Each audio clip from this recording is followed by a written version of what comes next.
கோயிலில் கலவரம் நடக்குதுன்றார். கோர்ட்டுக்கு போகிறாங்க அப்படின்னு அவர் சொல்கிறாரு. இப்போ எங்கள் சர்ச்சிலலாம் ஒப்பிக்கிற விஷயம்லாம் ரொம்ப பிந்தி வந்தது. ஏழை கோயில் எங்கள் கோயிலெலாம். அதாவது ஒரு விஷயத்தை நீங்கள் புரிஞ்சுக்கிடணும். வெள்ளைக்காரர்கள் இங்கே வந்து கல்வியை கொடுத்த அந்த பகுதிகள் இருக்கு பாருங்க, அந்த தலைமுறை ஒரு மூத்த 1-2 தலைமுறை இருக்க, தலைமுறையை பொறுத்து தான் நம்ம கிறிஸ்தவம் அப்படியே போய்கிட்டே இருக்கு. அதை அந்த பின்னணியை நீங்கள் விட்டுட்டீங்கன்னா இதை பற்றி இந்த ஆய்வில் கொஞ்சம் சேதப்படுவோம் நம்ம. ஒன்று, அது வெள்ளைக்காரர்கள் நாகர்கோவில் பகுதிகளில், திருநெல்வேலி அங்கெல்லாம் ரொம்ப தெளிவாக கொடுத்துருக்குறாங்க, அழுத்தமான கல்வி. இந்த பக்கத்தில் வந்தது கொஞ்சம் குறைச்சல். இன்னும் கொஞ்சம் அமெரிக்கன் மிஷன்ஸ் இங்கே வந்தது. அங்கே வந்த மிஷன்லாம் வேறு மாதிரி. அதனால் இப்போ ஒன்று சொல்லுவாங்க, அதை கல்வி கொடுக்கும்போது ஜியு போப்பு சாயரபுரத்தில் புளிய மரத்திலிருந்து விழாரை தேர்ந்தெடுத்திருப்பாராம். அவர் படித்தது அப்படி, அவரே படித்தது, அவர் வெள்ளைக்காரரு படித்தது அவ்வளோ கடினமாக படிச்சிருக்காரு. இந்த ஊருக்கு வந்து நம்ம புத்தகங்களை எல்லாம் வாசித்திருக்கார் அவர். உங்களுக்கு எனக்கும் தெரியாத புத்தகங்களை எல்லாம் அவர் வாசித்திருக்காரு. தமிழில் நாம் தொட்டு கூட பார்த்ததில்லை கிறிஸ்தவங்க. இன்றைக்கு அது பேய் புத்தகங்கள் என்று நாம் ஒதுக்கி இருக்கிறோம். ஆனால் அவர் அந்த புத்தகங்களை பூரா படித்து கோடு போட்டு வச்சிருக்கிறார். சாயர்புரம் கல்லூரிக்கு நீங்கள் போனீங்கன்னா இன்றைக்கும் பார்க்கலாம் அந்த புத்தகங்களை. அவங்க பதனமாக வச்சுருக்காங்க, சில திருடு போனது போக. அவர் படித்த படிப்பு ஆழமான படிப்பு. அவரை பிள்ளைகளை படிக்க வைக்கணும், அப்படி அந்த பகுதி மக்களை எல்லாம் படிக்க வைக்கணுன்றதுக்காக புளிய விழாரை எடுத்து தான் அடிப்பாராம். அதுக்குன்னே தனியாக வச்சுருப்பாராம். இன்றைக்கி தொட முடியுமா நம்ம பிள்ளைகளை? அமெரிக்கன் மிஷனாக அப்படி கிடையாது. இந்த பக்கத்துலலாம் வந்து ரொம்ப டெமோக்ரஸி. அவன் துவக்கத்தில் இருந்தே ரொம்ப வித்தியாசமான ஆட்கள். அதனால் கல்வி முறை கொஞ்சம் ரொம்ப மாறுபட்ட கல்வி முறை. இங்கே இதில் சில சபைகள் எல்லாம் அங்கே படித்து மேலே வந்துருச்சு. சவுத்துக்கு நீங்கள் போக போக பார்த்தீங்கன்னா நாகர்கோவில் கிறிஸ்டியன்ஸ்லாம் ரொம்ப உச்சத்தில் நிற்பாங்க. திருநெல்வேலி கிறிஸ்டியன்ஸ்லாம் அந்த மாதிரி உச்சத்தில் நிற்பாங்க. ஒன்றே ஒன்று, உச்சத்தில் கிறிஸ்டியானிட்டின்றதை விட, கிறிஸ்துவை விட அவங்களுக்கு இன்னும் கூட ஒன்று முக்கியம் நிற்கும். என்னது அது? சொல்லுங்க. சொல்லிட்டாங்க, அந்த அம்மா சொல்லிட்டாங்க. கிறிஸ்துவா ஜாதியா அப்படின்னு சொன்னா நீங்களே சொல்லுங்கய்யா. கிறிஸ்துவா ஜாதியா அப்படின்னு கேட்டா இருக்கட்டும் இருக்கட்டும் இருக்கட்டும் இருக்கட்டும் இருக்கட்டும்னா கிறிஸ்து அப்பால் இருக்கட்டும், ஜாதி நம்ம கூடவே இருக்கட்டும்னு. அப்படின்னா என்ன ஆச்சு? அந்த ஒழுங்கு ஜாதி ஒழுங்கா கிறிஸ்தவ ஒழுங்கா? ஒரு செய்தி நீங்கள் பார்த்துக்கணும். இந்த பக்கத்தில் என்ன ஆகி போச்சுன்னு சொன்னால், இது உதிரிகள் எல்லாம் கலந்த கலவன் இங்கே. ஏன்னா அந்த பக்கத்தில் ஜாதிகள் பெருவாரியான ஜாதி, ஒரு ஜாதியாக இருந்தால் 2 ஜாதியாக இருந்தால் ஒரே சபைக்குள்ளே இருப்பாங்க. இங்கே உதிரி உதிரியா ஆட்கள் கிடந்தாங்க. அப்போ வித்தியாசமான கூட்டம் இது. அதனால் இங்கேயும் என்ன ஆகி போச்சு, நாளடைவில் படிப்புலேயும் வரல. தென்பகுதிகளில் கொஞ்சம், மதுரையெல்லாம் தமிழ்நாடு இந்த பக்கத்தில் பார்த்தோம்னு சொன்னால், இப்போது சபைகளை பொறுத்த மட்டில் அவர்கள் ரொம்ப கிறிஸ்மஸ் அப்படின்னு சொன்னால் பாளையங்கோட்டைக்கெல்லாம் நீங்கள் போய் பார்த்தா அங்கே தான் கிறிஸ்மஸே இருக்கும். அளவுக்கு எங்கே பார்த்தால் நாகர்கோவில் பாளையங்கோட்டை அங்கே பக்கத்தில் பார்த்தா ஏகப்பட்ட கூட்டம். அது இங்கே அப்படி கிடையாது. அவ்வளோ விசேஷமாக வச்சு நடத்துவாங்க. ஆனால் இது உற்சாகம், வெளிப்படையான உற்சாகம். கிறிஸ்தவ ஒழுங்கு அப்படின்ற அந்த விஷயத்துக்கு வரும்போது அவர் சொல்கிறார் பாருங்க, எந்த கோயில் கோர்ட்டுக்கு போகாமல் இருக்கு அப்படின்னு கேட்டோம்னு சொன்னால், கோயிலை விட்டுருக்கேன் சார், பிஷப்பை சொல்லுங்கன்றான். எந்த பிஷப்பு பேராயர் கோர்ட்டுக்கு போகாமல் இருக்கார்? எல்லா பேராயர்களும் கோர்ட்டில் கிடக்கிறாங்க. அப்படின்னா நம்ம உள்ளுக்குள்ளே இந்த காலத்தில் தகராறுகள் நிறையா மலிஞ்சு கிடக்கு.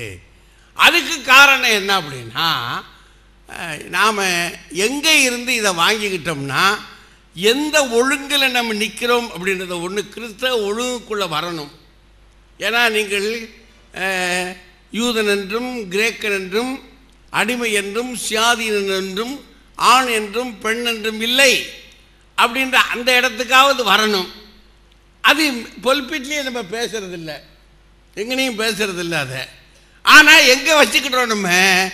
பைபிளுக்குள்ளே அது பதனமாக உட்காந்துருக்கு, அது ரொம்ப பதனமாக உட்காந்துருக்கும்.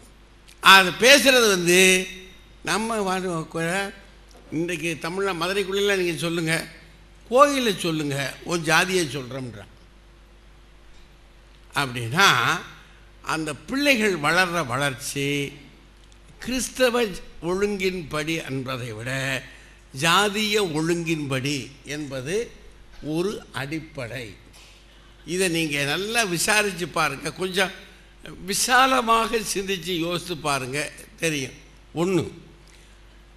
இன்னொன்று, ஒரு மரம் வளர்க்கப்பட வேண்டும் என்று சொன்னால் அதுக்கு நல்ல வளமான மண் வேணும், நல்ல விதையாக இருக்கணும்.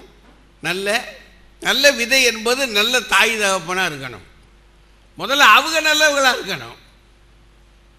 நம்மளை இப்போ முதல்ல விசாரணை பண்ணுங்க, நம்ம சரியாக இருக்கிறோமா? அது திரும்ப திரும்ப அவர் சொல்கிறார், நம்மக்கிட்ட சில கோளாறுகள் மலிஞ்சு போயிடுச்சு ஒரு கட்டம். சரி, விதையும் சரியில்லை அப்படின்னா மண் சரியாக இருக்கா? மண் மட்டும் இல்லை, அது விதை முளைத்து வருவதற்கு சுற்றுப்புற சூழல் ரொம்ப முக்கியம். அது ஐயா ரொம்ப சாதாரணமாக என்ன சொல்லிட்டாங்க, சுற்றுப்புற சூழல் நோவாக இருந்துச்சு. நோவா எவ்வளோ பெரிய ஆளாக இருந்தார். அன்றைக்கி அவர் ஒரு ஆள், அன்றைக்கி அவர் கையில் என்ன, நோவா காலத்தில் டிவி, செல்லுஃபோனு, இல்லை பத்திரிக்கைகள், விதவிதமான பத்திரிக்கை, சினிமா, அதுக்கு மட்டும் இல்லை இந்த இன்டர்நெட்டு, வலைதளம், அதெல்லாம் இருந்துச்சா? அவன் வலைக்குள்ளே போனவன் எங்கே போயிட்டான்னு நமக்கு தெரியாதியா. வலைக்குள்ளே போயிடுறாங்க, அவ்வளோதான், போயிட்டான் ஒரேடியா. யாரோ பேசிக்கிட்டு இருக்கான், என்ன செஞ்சுக்கிட்டு இருக்கான்னே தெரியாது. அந்த அளவுக்கு போகுது. அப்படின்னா யோசித்து பாருங்கள் அதை. இப்போ இந்த இவங்க சொன்னாங்கல்ல, இந்த கம்ப்யூட்டர் வந்த ஒருபாடு, கணினி வந்த ஒருபாடு அங்கங்கே வச்சுருக்காங்க. அதை இவன் போய் பையங்க காசை வாங்கி கொண்டு போய் அங்கே போய் உட்காந்து பார்க்குறான். எதுக்கு? உள்ளே போகிறதுக்கு. உள்ளே போய்கிட்டே இருக்கான். அதில் என்னென்னமோ தெரியுதுன்றாங்க. அதை என்னென்னமோ தெரியுதுங்க, நம்ம எதை இழந்துட்டோம் தெரியுமான்றான். அந்த அளவுக்கு போயிருக்கு. அப்படின்னா பிள்ளைகள் இன்றைக்கு இருக்க புறச்சூழல் அது நோவா காலத்தில் இல்லை. அதுக்கு முந்தையே ஆண்டவரே எல்லாரையும் ஒரு பார்வை பார்த்துட்டு எல்லாரும் பாவம் செய்து ஏகமாய் கெட்டு போனார்கள், நல்லவன் ஒருவனாகிலும் இல்லைன்னு சொன்னார்னா அவங்க என்ன சொல்கிறாங்க? இது அவிசுவாச பார்வைன்றாங்க. ஏன்னா ஆண்டவருக்குமா அவிசுவாச பார்வை இருக்கும்? அவருமா எல்லாரும் பாவம் செஞ்சு ஏகமாக கெட்டு போயிட்டாங்க, ஒருவே கூட நான் படைச்சவன் இல்லை, ஒருத்தங்க கூட நல்லா இல்லைன்னு அவர் தான் முதல்ல நினச்சார். அதான் பூராரையும் படைத்து பார்த்துட்டு எவ்வளவு சந்தோஷப்பட்டார் அவர். அவ்வளவு சந்தோஷப்பட்டவர் எவ்வளவு வேதனைப்படுறாரு. அப்போ அவிசுவாசம்னா என்ன? எதையும் தீர்மானமாக நாம் கூர்மையாக பார்த்து ஆகணும். அப்படி பார்க்குறது அப்படின்னு சொன்னால் இன்றைக்கு நாம் வாங்கி கொண்டு இருப்பது என்பது மேலை நாட்டு கல்ச்சர். நம்ம பண்பாடுகளெல்லாம் விட்டுட்டோம். மேலை நாட்டு பண்பாட்டை நம்ம அங்கே கொண்டாந்து வச்சிட்டோம். புறத்தில் அது நம்மளை ரொம்ப தூரத்துக்கு தாக்கிடுச்சு. அதை நம்ம ஒன்றும் தவிர்க்கவும் முடியாது. ஆனால் அதே நேரத்துக்குள்ளே அது என்ன ஆகி போச்சு, உள்ளுக்குள்ளே நம்ம பிள்ளைகளை இந்த டேட்டிங்னு சொன்னாங்க பார்த்தீங்களா இவங்க, அதெல்லாம் இப்போ வெஸ்டர்ன் கல்ச்சரில் டேட்டிங் வேணும்ல, பிள்ளைகளுக்கு கேட்குதுகள்ல.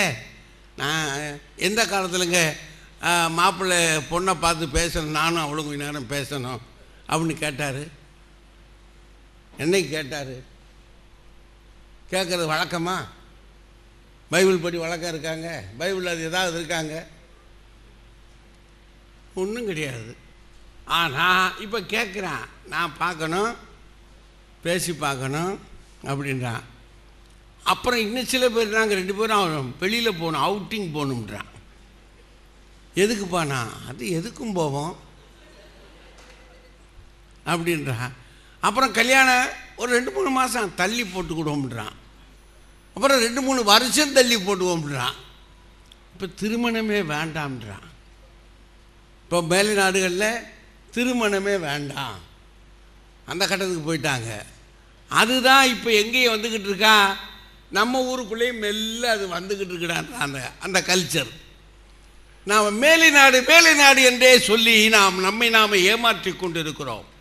அது மேலை நாடு அல்ல, அது கிறிஸ்தவ நாடு. அந்த நாட்டினுடைய நாகரிகம் இப்படி இருந்து கொண்டிருக்கும் என்று சொன்னால் அதை பற்றி ஆலோசனை நீங்கள் ஏன் செய்வதில்லை? நாம் என்ன செய்யறோம்னா, அந்த நாட்டில் இப்படி ஒரு கல்ச்சர், அது வெஸ்டர்ன் கல்ச்சர்னு சொல்கிற அந்த விவகாரம் இருக்கே, அது இவ்வளவு மோசமாக போய் வளர்ந்துருக்கையா? எங்கெங்கெல்லாம் கிழக்கு நாடுகளில் பாதுகாப்பான நாகரிகங்கள் பண்பாட்டில் இருந்துச்சோ அதையெல்லாம் அது மெல்ல மெல்ல அரிச்சுக்கிட்டே வருது. இப்போ நமக்கு அது அரிக்க ஆரம்பிச்சிருக்கு. மெல்ல யோசித்து பார்க்குறோம். இப்போ தான் நம்ம பிள்ளைகள் என்ன செய்யுதுங்க? எந்த வீட்டில் மாமியார் மருமகள் சண்டை இல்லை? சண்டையை விட்டுருங்க, அது கூட வேண்டாம். எந்த வீட்டில் தனித்தனியாக போகணும் அப்படின்னு ஆசைப்படாத பெண்கள் இருக்காங்க? வரதட்சணை எங்கேயா வாங்க சொல்லியிருக்கு பைபிளில்? வரதட்சணை கொடுக்காத கிறிஸ்தவங்களை சொல்லுங்க, வாங்காத கிறிஸ்தவங்களை சொல்லுங்க. எப்படி மனச்சாட்சியை விட்டுட்டு பேசுறோம்? நாம கொடுத்து தானே ஆகணும். பொண்ணை தள்ளி விடணும்னா வேற வழி இல்லை. இவருக்கு பொண்ணு இல்லை போல இல்லையா, பையன் தானே, அப்போ வாங்குவீங்க. ஆமாம், கொடுத்து தான் ஆகணும். அது கொடுக்கும்போது ஐயர் பேசாமல் உட்காந்துருக்கார் போதார். அவர் என்ன சொல்றாரு, இது இந்த விசேஷமான மாப்பிள்ளை, விசேஷமாகவே கர்த்தர் அவரை ஆசீர்வதிச்சிருக்காரு, ஒரு 15 லட்ச ரூபா கூட கிடச்சிருக்கு அவருக்கு அப்படி நினைக்கும் போதே அவர் மனசுக்குள்ளே எனக்கும் ஒரு பிள்ளை இருக்குது, போதர் பிள்ளை போக்குறின்றாங்க. சண்டால பாவி இப்படி இருக்கானே, நான் என்ன செய்ய போகிறேன், என் பயலுக்கு நான் எங்கே போய் பார்ப்பேன் அப்படின்னு. எவ்வளோ கஷ்டம். இப்போ எதுலங்க நீங்கள் பரிசை பண்ண முடியான்றான். இப்போ விஷயம் இது இந்த பக்கத்தில் அவங்களுக்கு பெண்ணுக்கு வரதட்சணைன்னு சொல்கிறாங்க, வாங்கிக்கிற எல்லாம் பெந்தகோஸ்து கோயிலே வாங்குறாங்கன்றாங்க. ஆமாம், கோயிலுக்கு போகும்போது மட்டும்தான் வெள்ளுடை. கோயிலுக்கு போகும்போது இந்த சகோதரிகளை அது ஒரு நல்ல கல்ச்சர். அது ஆடைகளில் எளிமை என்பது ரொம்ப அற்புதமான கல்ச்சர். அது ஆனால் அந்த கல்ச்சரை பின்பற்றணும்னா அதுக்கு ஒரு மனப்பக்குவம், மனத்தளம் வரணும். அந்த மனத்தளத்தை பக்குவப்படுத்தாமல் கொடுத்து போயிடுச்சாங்க. எனக்கு தெரியவே அந்த கோயில்களில் இப்போ பார்த்தா பிள்ளைகள் கோயிலுக்கு வரும்போது மட்டும் வெள்ளை சேலையில் வருது. வெளியில் போகும்போதெல்லாம் பார்த்தா அதுக்கு போகிற போக்க பார்த்தா டே அப்பா. அதே ஒரு இதில் சொல்லுவார், இதில் பின்னல் சடையும் பொன்னும் முத்தும் ஆடம்பரமான உடைகளும் அல்ல அவர்கள் அணிகலன், அவர்களின் நற்செயல்களே அவர்களுக்கு அணிகலன்னா. யார் இவர் தீமோத்தேயுக்கு எழுதுகிறாரு, பின்னல் சடையா ரெட்டை சடை போடவா? இப்போ பூரா இப்போ சடை போடுறதே கிடையாது நம்ம பிள்ளைங்க. முடிய பூரா முன்னாடி போட்டு அது நம்ம பிள்ளைகள் அப்படி தான். இல்லாட்டி பையன் மறந்து பார்க்குறான், சரியில்லை. ஏன்னா உலகம் அப்படி இருக்கு. எங்கள் வீட்டு பொம்பளை பிள்ளைங்க வெளியே போகணுமே, ஆனால் இது பிள்ளை என்ன இப்படி செய்யுது அப்படின்னு. அப்போ பிள்ளைகள் என்ன செய்யிட்டு இருக்குன்னா முடியை தூக்கி இப்படி முன்னாடி இப்படி இழுத்து போட்டு, ஆமாம் சீவுனா முன்னாடி சீவலைனா முடியை விரித்து போட்டாலே ஆகாது அப்படின்னா அது ஒரு நாகரிகம். இப்போ நீங்கள் இங்கேருந்து இங்கே வரைக்கும் இப்படி கிடக்கு, பின்னுற விவகாரமே கிடையாது. எதுக்கு பின்னணும்? அதுக்கு பின்னுறதுக்கு மாமியார் இருக்கா, அவளை பின்னிக்கிடுவோம்ட்டான். முடிஞ்சு போச்சியா, என்ன செய்வீங்க நீங்கள்? பின்னல் சடையெல்லாம் சரி ஓடட்டும், அது எழுதியிருக்காக. அவங்க பெருமை கையாடுறதுன்றது நீங்கள் கையாண்டு பாருங்க. அமெரிக்காவில் என்ன நம்பர்? அது 100 911. 911க்கு ஃபோன் பண்ணிட்டான் தான் போலீஸ் வந்துடும். பையன் ஃபோன் பண்ணால் போதும், பையனோ பொண்ணோ. ஆமாம், பள்ளிக்கூடத்துக்கு போகணுன்னு சொல்லக்கூடாது, போகணுன்னு சொல்லக்கூடாது, கட்டாயப்படுத்தக்கூடாது, பிள்ளைகளை அடிக்கப்படாது. பிள்ளைகளை அவன் 911க்கு அதுக்கு ஃபோன் பண்ணிருச்சிய, போலீஸ் வந்து பெற்றோர்கிட்ட கூப்பிடுவான், உள்ளவா உனக்கு கவுன்சிலிங் இருக்குன்றான். அப்புறம் என்ன செய்வீங்க?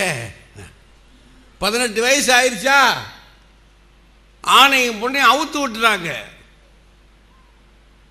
அவ்வளோதான். 18 வயசு ஆயிடுச்சுன்னா அந்த கூத்து இங்கே சம்பாதிக்க ஆரம்பிச்சாச்சுன்னா இங்கே வந்துடும். அது அதை நோக்கி நாம் போய்கொண்டிருக்கிறோம். போவதற்கு முன்னதாக எச்சரிக்கை தான் இந்த கூட்டம்.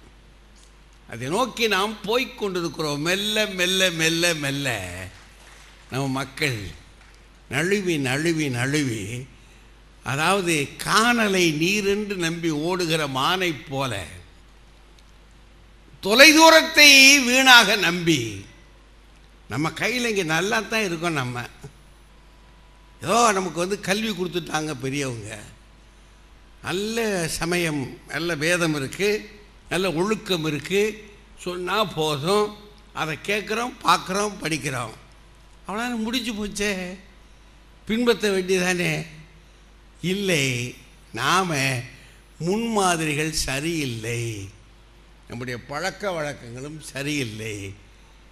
நாம் தொலைதூரத்துக்குள்ளே அவங்க தரக்கூடிய பணத்தை வச்சுக்கிட்டு நம்ம ஆடுறதுனால மோசமான ஒரு சூழல் உருவாக்கி கொண்டிருக்கிறோம்.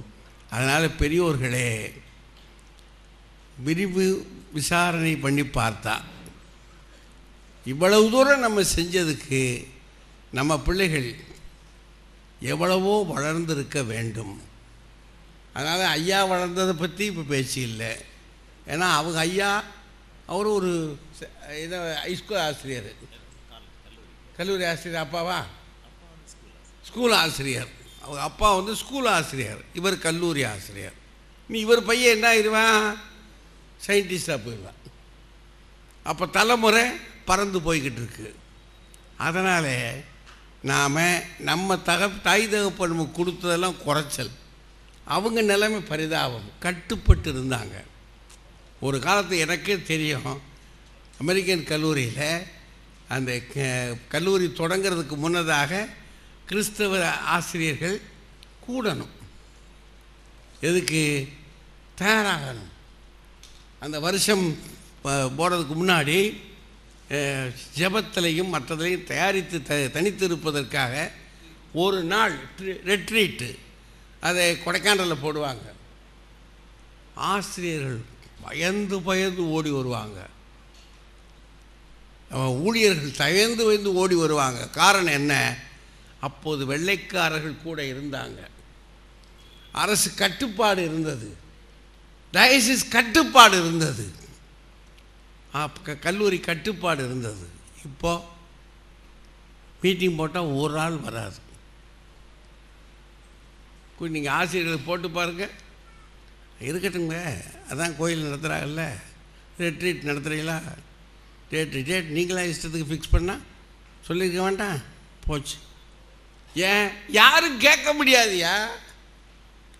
முந்தைய தலைமுறையை பார்த்து முடிவு செய்து நீங்கள் தீர்மானம் பண்ணாதீர்கள். நடப்பு என்ன என்று பார்த்தால் நம்ம கண்ணு முன்னாடி இருப்பது கைகளில் நன்றாக இல்லை. ஆனால் இது தருணம், ஏதாவது நாம் செய்தாக வேண்டும். குறைந்தபட்சம் நம் வீட்டு பிள்ளைகளோடாவது நாம் உட்கார்ந்து பேசணும். நம் திருச்சபைகளிலாவது நாம் ஏதாவது பேசணும். இந்த ரெண்டை செய்தோம் சொன்னால் போதும். இல்லை என்றால் ஒரு மிகப்பெரிய விபத்து நமக்கு மேலே தொங்கிக் கொண்டிருக்கிறது என்று மட்டும் சொல்லி நன்றி கூறி வளரவில்லை என்று முடிக்கிறேன். நன்றி, வணக்கம். அப்படி நான் ஒரு நிமிஷம் வரலாம். நான் ஜெபத்தோடு கூட இந்த காரியத்தை நிறைவு செய்ய போகிறோம். எல்லாரும் எழும்பி நிற்கலாம் தயவுசெய்து. யாரும் இந்த நேரத்தில் ஜெப நேரத்தில் அங்கங்கே நம்ம போக வேண்டாம்.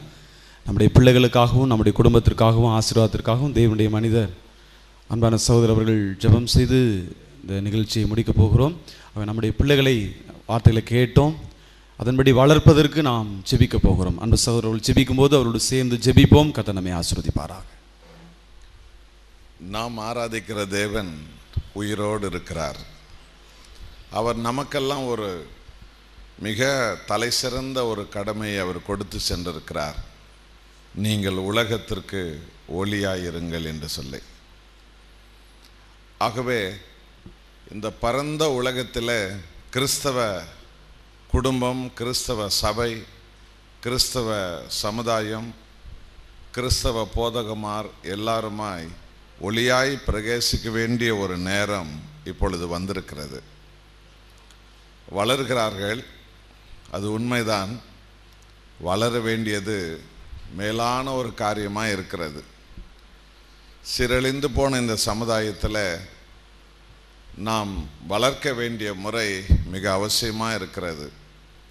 கிறிஸ்தவ சபைகளில் மிக வல்லமையான ஒரு போதனை, தேவனுக்கு பயப்படுகிற பயத்தோடு இருக்கிற பரிசுத்தம் வர வேண்டியது அவசியம். கிறிஸ்தவ ஸ்தாபனங்களில், கல்லூரிகளில், பள்ளிக்கூடங்களில் வெறும் பள்ளி பாடங்களை மாத்திரம் கற்றுக் கொடுத்து கொண்டிருப்பது மாத்திரமல்ல, அதிலும் கூட இணைத்து தேவன் விட்டு சென்ற நல்லொழுக்கத்தையும் இந்த பிள்ளைகள் எப்படி பிரகாசிக்க வேண்டும் என்ற அந்த மேலான சிந்தனையும் கல்லூரிகளிலும் பள்ளிக்கூடங்களிலும் வளர்க்க வேண்டியது மிகவும் அவசியம். ஒவ்வொரு பெற்றோரும் பிள்ளைகளுக்கு முன்மாதிரியாய், சாட்சியாய் தன் வாழ்க்கையை மாற்றிக்கொள்ள வேண்டியது மிக மிக அவசியம். ஆகவே வளர வேண்டும் என்று மிக முக்கியமான தீர்மானத்தோடு இந்த முடிவு எடுக்கப்பட்டிருக்கிறது. அது உண்மைதான். ஒவ்வொரு வாரமும் ஒவ்வொரு ஊர்களுக்கு நாங்கள் நற்செய்தி ஊழியத்துக்காக செல்லும் பொழுது இந்த சமுதாயத்தில் இருக்கிற சொல்லனா ஒரு அவல நிலையை பார்த்து மனம் உடைந்து மனம் கலங்கி போன சூழ்நிலை இருக்கிறது. ஆகவே இவை எல்லாவற்றிலும் ஒரு தீர்மானத்தை இன்றைக்கு வந்த பெற்றோர்களான நீங்கள் எடுத்துக்கொள்ளுங்கள், நாம் எடுத்துக்கொள்வோம். ஆண்டவரே, என் பிள்ளைகளுக்கு சாட்சியாக நான் வாழ்வேன், என் குடும்பத்திற்கு சாட்சியாக நான் வாழ்வேன், இந்த சமுதாயத்துக்கு சாட்சியாக நான் வாழ்வேன். எனக்கு மீண்டும் ஒரு வாய்ப்பை கொடுங்க கர்த்தாவே. எதிர்காலத்தில் எங்கள் பிள்ளைகள் எழும்பி நிற்க வேண்டும் என்றால் எங்களுக்கு ஒரு மீண்டும் ஒரு வாய்ப்பை கொடுங்க. உம்மையன்றி எங்களை உயிர்ப்பிக்க வேறு எவராலும் முடியாது. எங்களுக்கு ஒரு வாய்ப்பை கொடும் என்று நம் ஆண்டவரிடத்தில் கேட்போம். நமக்கு எந்த காரியத்தையும் சிக்கலாக்கத்தான் தெரியும். ஆனால் ஆண்டவராகிய கர்த்தருக்கு சிக்கலை சீராக்கத்தான் தெரியும். ஆகவே இன்றைக்கே நம்முடைய குடும்பங்களை, நம்முடைய சபைகளை, நம்முடைய கிறிஸ்தவ ஸ்தாபனங்களை, குடும்பத்தில் இருக்கிற பெற்றோர்மாரை, ஆண்டவரே எங்களுக்கு ஒரு வாய்ப்பு தாரும், நாங்கள் முன்மாதிரியாய் வாழும்படி ஒரு வாய்ப்பு தாரும் என்று கேட்போம். 2 தீமோத்தேயு 1 அதிகாரம் 5-6 வசனத்தில் பரிசுத்த பவுல் தீமோத்தேயை பற்றி எழுதும்போது, அன்பு மகன் தீமோத்தேயுவே, உன்னிடத்தில் இருக்கிற இந்த பரிசுத்த விசுவாசம் முன்பு உன் பாட்டியாகி லோவிசாலிடத்தில் இருந்தது, பின்பு உன் தாயாகி ஐனிக்கியாளிடத்தில் இருந்தது, இப்பொழுது அது உன்னிடத்தில் இருக்கிறது என்று அவர் எழுதினார். இன்றைக்கு அப்படி எழுத முடியுமா? ஒரு வாய்ப்பை ஆண்டவரிடத்தில் கேட்போம். ஆண்டவரே, கிறிஸ்தவத்தை சார்ந்த நாங்கள் இல்லாமல் இந்த விவாதத்திற்கு தலைமையேற்ற பேராசிரியர் ஐயா அவர்கள் சொன்னது போல ஜாதிகளையும் சூழ்நிலைகளையும் சந்தர்ப்பங்களையும் மனிதர்களையும் பாரம்பரியங்களையும் சார்ந்தவர்களாக நாம் கிறிஸ்தவத்தை குலை தோண்டி புதைக்கிற ஒரு சூழ்நிலைக்கு இன்றைக்கு நாம் வந்திருக்கிறோம். அது மிக பாவமான ஒரு காரியம். நாம் மனம் வருந்துவோம். நம்முடைய தேவன் நம்மை உயிர்ப்பிப்பார். மனம் திரும்புவோம், நம்முடைய தேவன் நம்மை உயிர்ப்பிப்பார். எல்லாரும் கரங்களை உயர்த்தி, தேவனை, இந்திய தேசம் 120 கோடி மக்கள் கொண்ட தேசத்திற்கு நாங்கள் உப்பாகவும் ஒளியாகவும், ஆண்டவரே, நாங்கள் சாட்சியாகவும் பிரகாசமாகவும் நாங்கள் மாற வேண்டும். எங்களுக்கு மீண்டும் ஒரு வாய்ப்பு தாரும் ஆண்டவரே. ஆண்டவரே, எங்களுக்கு ஒரு மீண்டும் ஒரு வாய்ப்பு தாரும். நானும் என் பிள்ளைகளும் உமக்கேற்ற பாத்திரங்களாக இந்த சமுதாயத்தில் நாங்கள் வாழ்ந்து காட்டுவோம். எங்கள் பிள்ளைகளை உமக்கு பிள்ளைகளாக நாங்கள் வளர்த்து காட்டுவோம். வாய்ப்பு தாரும் என்று நம்முடைய தேவனிடத்தில் நாம் முழுவதும் நம்மை ஒப்பு கொடுத்து நாம் ஜெபம் செய்வோம். அன்பின் பரலோக பிதாவே, மாம்சமான யாவருக்கு நான் தேவனாகிய கர்த்தர் என்று சொன்னவரே, இந்த முழு உலகத்தில் இருக்கிற எல்லா மனித குலத்தை உண்டாக்கியவரே, எல்லாரும் மீட்படைய வேண்டும், எல்லாரும் ரட்சிப்பை பெற்றுக்கொள்ள வேண்டும் என்று சொல்லி உம்முடைய ஒரே பேரான குமாரன் எங்கள் ஆண்டவர் இயேசு கிறிஸ்துவையே எங்களை மீட்கும் பொருட்டு ஜீவனை சிலுவையிலே கொடுக்க வைத்தவரே, உம்மை நன்றியோடு நாங்கள் வணங்கி ஆராதிக்கிறோம். இந்த உலகத்தை உண்டாக்கிய கர்த்தர் இந்த உலகத்தை ஆளும் உரிமையை, அதிகாரத்தை முதலாவதாக ஒரு குடும்பத்தின் கையில தான் கர்த்தாவே நீர் கொடுத்தீர். பிள்ளைகளை என்னிடத்தில் வரவிடுங்கள் என்ற அந்த குடும்பங்களுக்கு கர்த்தர் கட்டளை கொடுத்திருக்கிறீர். இந்த உலகத்திலே தேவனே, எல்லா இனத்தாருக்கு மீட்பை கொடுப்பதற்கு நீர் வந்தபோது நீர் செய்த முதல் அற்புதம் கானாவூர் கல்யாண வீட்டில தான் நீர் அற்புதத்தையே ஆரம்பித்தீர் கர்த்தாவே. இன்றைக்கும் ஒவ்வொரு வீட்டிலும் நீர் அற்புதம் செய்கிற கர்த்தராய் இருக்கிறதற்காக நாங்கள் நன்றி செலுத்துகிறோம். ஏன் நீர் ஒரு குடும்பத்தில் அற்புதத்தை ஆரம்பித்தீர் என்றால், குடும்பத்தை நடத்த தெரியாதவன் சபையை நடத்தவே முடியாது. ஒரு சபையை விட மிக அவசியம் தேவனே நீர் உண்டாக்கிய குடும்பம். குடும்பம் தேவனுக்கு பிரியமாய் இருக்கும் என்றால் அந்த குடும்பத்திலிருந்து எழும்புகிறவர்கள் எல்லோரும் தேவனுடைய சபைக்கு பிரியமானவர்களாய் மாறுவார்கள். ஆகவே நாங்கள் உமக்கு பிரியமாய் வாழ்வதோடு மாத்திரமல்ல, இந்த சமுதாயத்தில் வாழ தெரியாமல் வாழ்ந்து கொண்டிருக்கிறவர்களுக்கு முன்பு ஒரு நல்ல சாட்சியுள்ள எடுத்துக்காட்டாய் வாழ வேண்டியது எங்களுடைய அவசியமாக இருக்கிறது. தகப்பனே, ஒருவரால தான் இந்த உலகத்தையும் மாற்றியமைக்க முடியும். உம்மால தான் ஆகும். எங்கள் தோல்விகளை ஏற்றுக்கொள்கிறோம். நாங்கள் செய்தோம், ஆனால் செய்ய வேண்டியது ஏராளம் இருக்கிறது. நாங்கள் வளர்த்தோம், ஆனால் வளர வேண்டியது ஏராளம் இருக்கிறது. உம்முடைய பாதத்தில் எங்களை முழுவதுமாய் நாங்கள் சரணடைந்து தாழ்த்துகிறோம். எங்கள் குடும்பங்களை ஆண்டவரே நீர் மாற்றுவீராக. ஒவ்வொரு கணவன் மனைவியினுடைய ஆண்டவரே வழிகளை மாற்றுவீராக. பிள்ளைகளுடைய வழிகளை மாற்றுவீராக. உடைந்த நிலையில் எத்தனை கோடி குடும்பங்கள் இந்த சமுதாயத்தில் இருக்கிறார்கள். அவர்களை மாற்றுவீராக. ஆண்டவரே, நாங்கள் உருமாறும் போது எங்களுடைய சாட்சியினால் எங்கள் தேசம் உருமாறும் ஆண்டவரே. பரிசுத்த ஆவியால் எங்களை முழுவதும் உருமாற்றுவீராக. நீர் வாக்களித்தீர், மனுஷனால் கூடாதவைகள் தேவனால் கூடும் என்று சொன்னீர். ஆம், எங்களுக்கு மீண்டும் ஒரு வாய்ப்பை தாரும். நீர் கொடுத்த பிள்ளைகளை உமக்கு பிரியமானவர்களாய் உருவாக்கி காட்ட எங்களுக்கு பலன் தாரும். உடைந்து போன குடும்பங்களை இந்த ஜெப வேளையில கர்த்தர் நினைவு கூறுவீராக. ஐயோ, எங்கள் பிள்ளைகளை எப்படிலாமோ தவறு விட்டோமே என்று கதறி அழுகிறவர்கள் விண்ணப்பங்களை இந்த வேளையில் எங்கள் கர்த்தர் கேட்பீராக. ஆண்டவரே, மனம் இறங்குவீராக. சீரழிந்து கொண்டிருக்கிற இந்த சமுதாயத்தின் மேல் உமது இரத்தத்தை ஊற்றி, உமது பரிசுத்த ஆவியை ஊற்றி மீண்டும் நீ சீர்படுத்த வேண்டுமாய் நாங்கள் தாழ்மையோடு வேண்டிக் கொள்ளுகிறோம். நீர் அற்புதர். உம்மாலதான் செத்து போன ஒன்றை உயிர்ப்பிக்க முடியும், இழந்து போன ஒன்றை திரும்பவும் கொண்டு வந்து கொடுக்க முடியும். நாங்கள் தவறி போன எங்களை தேடி கண்டுபிடிக்க உம்மாலதான் முடியும்.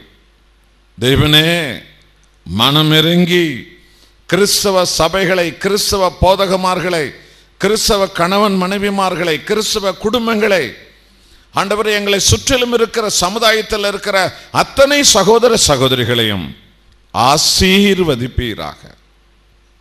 அற்புதங்களால் நிரப்புவீராக. ஆதி அன்பு குடும்பங்களில் நிரம்புவதாக.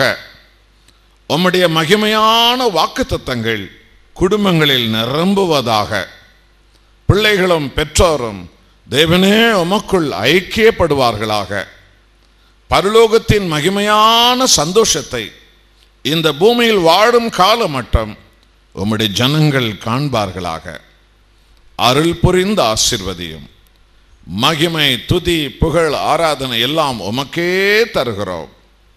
எங்கள் ஆண்டவராகிய இயேசு கிறிஸ்துவின் பரிசுத்த நாமத்தில் இந்த முழு உலகில் உள்ள எல்லா குடும்பங்களையும் உம்முடைய பரிசுத்த கரத்தில் அர்ப்பணித்து நாங்கள் ஜெபிக்கிறோம், எங்கள் நல்ல பிதாவே. ஆமென். ஆண்டவராகிய இயேசு கிறிஸ்துவனுடைய அன்பும் வல்லமையும் ஆசீர்வாதமும், பிதாவாகிய தேவனுடைய அபிஷேகமும் உயிர்ப்பிக்கும் மகிமையும், பரிசுத்த ஆவியானவருடைய ஐக்கியமும் குணநலன்களும் நம்முடைய ஜீவனுள்ள மட்டும் நம் வாழ்வில் வெளிப்பட்டு தேவனை மகிமைப்படுத்துவதாக. ஆமென். நன்றி, வணக்கம்.